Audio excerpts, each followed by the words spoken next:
This is a video I've wanted to do for a while. It's kind of an interesting topic. I guess I'll just call the video Untreated Feral Humans. And what do I mean by that? Essentially, the leftoids, because they want to cause harm to as many of us as possible and get as many of us killed as possible, have hit upon an ingenious strategy for this. Rather than government interfering in our lives, they've decided to do the opposite and allow thousands of people, well, perhaps millions of people with treatable mental illnesses to essentially run wild on the street like animals.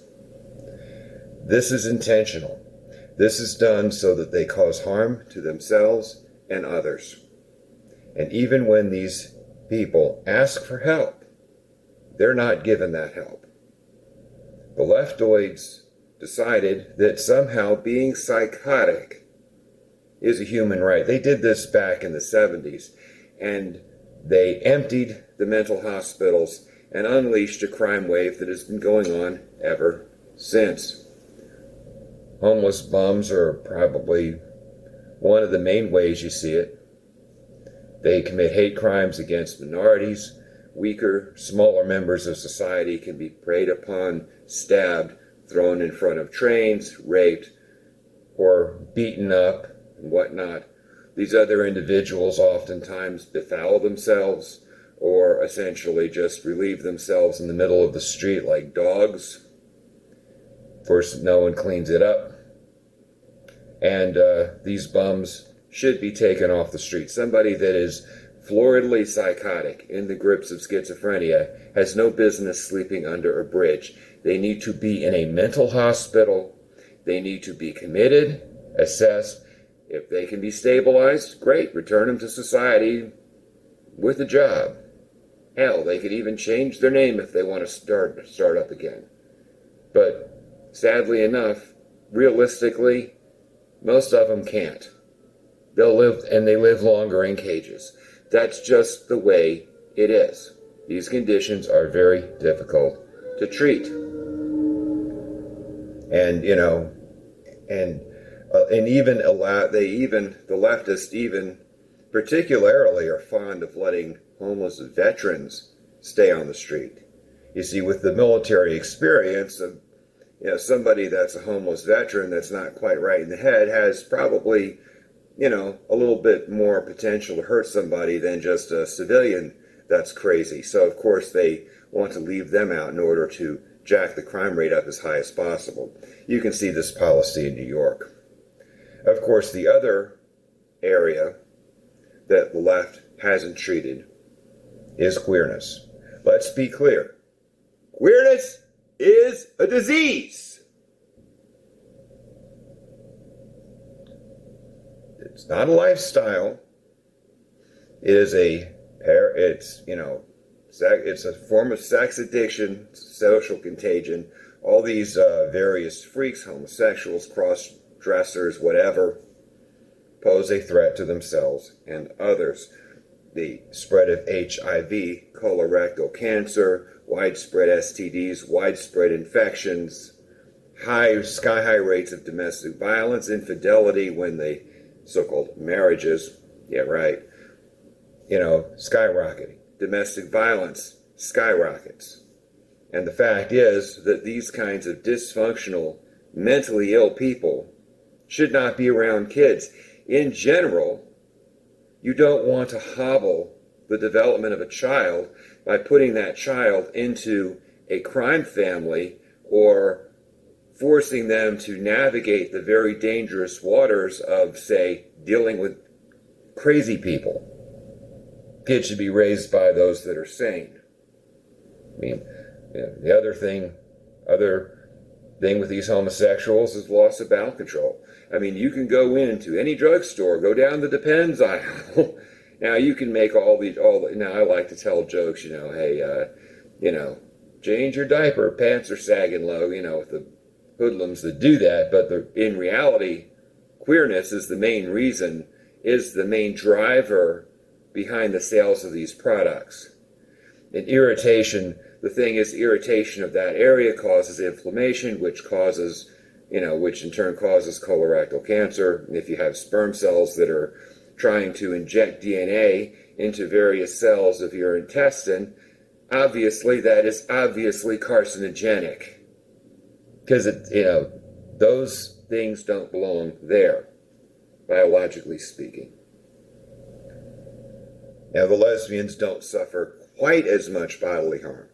But, and this isn't just people wearing diapers because their sphincters are damaged. I mean, some of these people literally have to have their entire large intestine, anus, and rectum removed.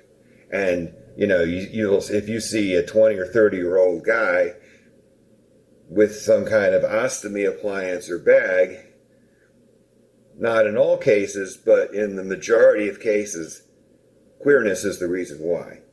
Either that, unless it's also, of course, possible. Of course, to be fair, this can also happen to rape victims as well. So it's not always the person's fault. So how do you solve these problems? Well, it's pretty straightforward. First of all, the left has to be thrown out of power. Socialism has to be banned as an ideology and a policy. It has to be defined as un-American.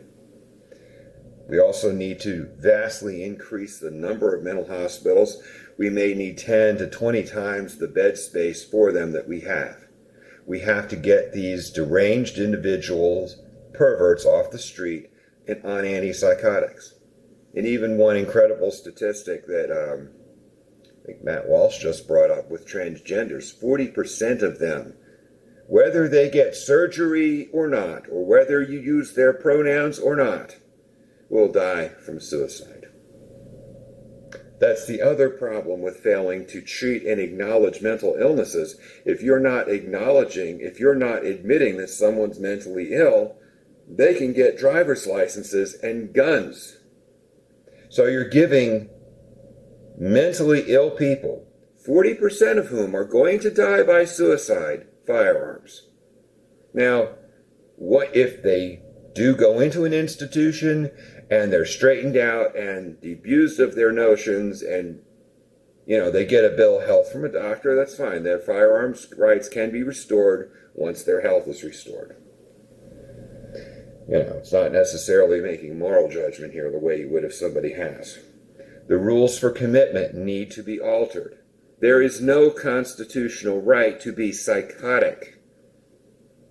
And the public safety aspect clearly has to come into play. In order to exercise your constitutional rights and be a free person in a free society, you have to have a properly functioning brain. You can't have all these chemical imbalances and all these derangement issues. People who can't think rationally can't intelligently utilize the Constitution because they can't even feed themselves.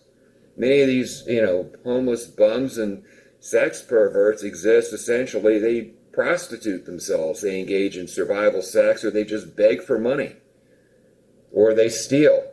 They have no other means of, they have no ability to control their emotions and to show up at the right place, in the right time, in the appropriate attire, and attend to their hygiene or anything else. And some of these idiots obviously aren't going to want to go into a psych ward, especially the sex addicts. Yes, force will have to be used. I mean, people do it there. If somebody has severe bulimia or anorexia, in many cases, police will arrest people, put them in handcuffs, and drag them kicking and screaming into the psych ward. It saves lives. But somehow an eating disorder is something that sensibly requires treatment, but a person that is hallucinating and doesn't even know what sex they are, they're just fine. No, Beavis.